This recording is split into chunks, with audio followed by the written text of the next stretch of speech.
Okay, so this is Keto Garlic Parmesan Pork Chops, one of my favorite. All right. To start with, we have a whole onion sliced and 3 to 4 cloves of garlic that we raised here on the farm. We'll be using our Pastured Berkshire pork, 3/4 inch cut bone-in pork chops. USDA certified. Thick, juicy, very yummy. And that red color is because it's Berkshire. It's even better than normal pork. So we will start by seasoning the pork chops with salt and pepper. And with our large family, it takes a few minutes to do enough pork chops to feed everybody. Is that where you're moving faster? Yeah, trying to keep up with everybody. So that is Spanish Roja garlic grown here on the farm. Yes, it is. That is a Cuisinart mini food processor. I use that to mince up the garlic. What oil is that? Olive oil. A couple tablespoons in each pan, brought up to temperature to sear the pork chops.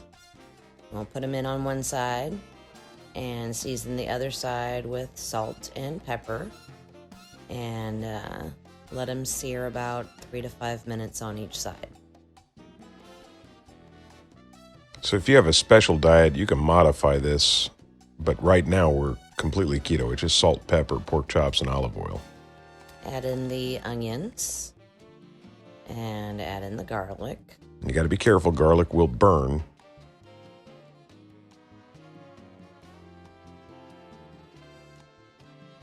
Man, I love Spanish Roja. Got a nice little kick to it. So there you go. Brown on one side. Look at that. Other ingredients. I'll explain it all to you as we go.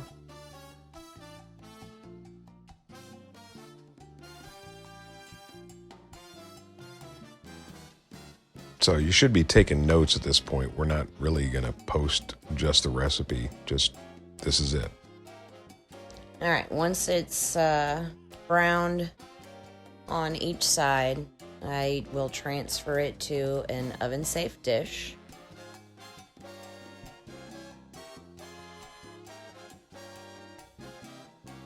Do you preheat the oven? Oh, yeah, sorry, I do. I preheat it to 350 degrees. Transfer all the pork chop into a dish. You're not filling that pan with broth. That's chicken broth. You're just coating it with some chicken broth to keep it moist. Yep. Oh, yeah. Then covering it with foil to keep in all of the steam. We'll pop that in the oven and let it finish cooking up to temperature. It is, after all, pork. Always cook your pork.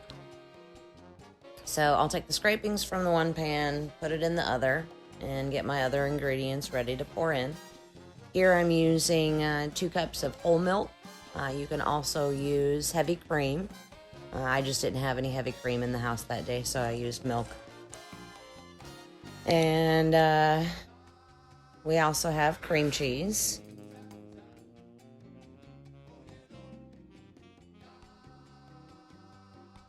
I spend a lot of time going back and forth to the refrigerator. Mm-hmm.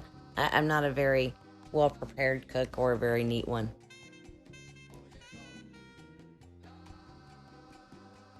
Italian seasoning.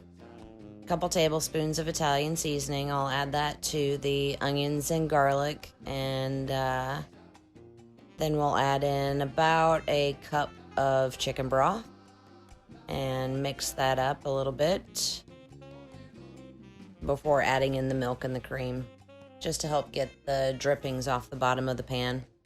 So a couple cups of milk, and then I will take the 3 to 4 ounces of cream cheese. I like to cut it up into smaller pieces to help it get melted down and cooked in there better.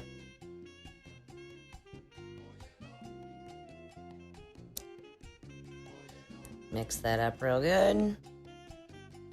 And then we add in 2 cups of Parmesan cheese.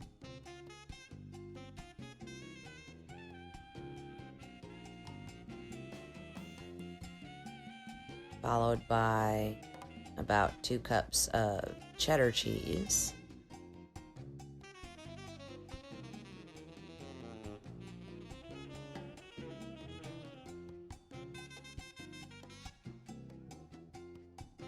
The more cheese, the better.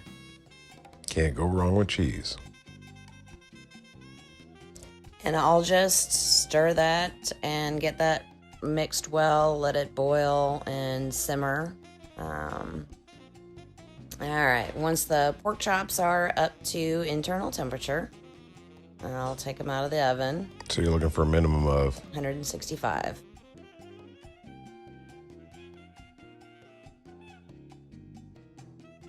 There you have it.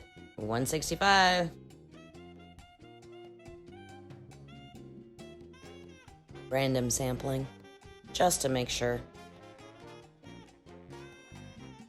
So I'll take those and turn that up to low because the sauce is already simmered and up to temperature. Get the pork chops put back in there. Make sure they're all in and covered.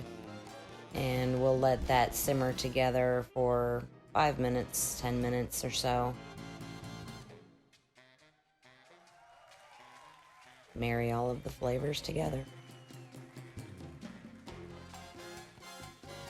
So it's kind of like a gravy, but it's cheese. Mm-hmm. It is. How much longer after this? Just enough time for you and your brother to set the kitchen table. I'm filming, so he gets to. Okay. Thank you for watching. Please subscribe. If you try out this recipe and enjoy it, leave us a comment.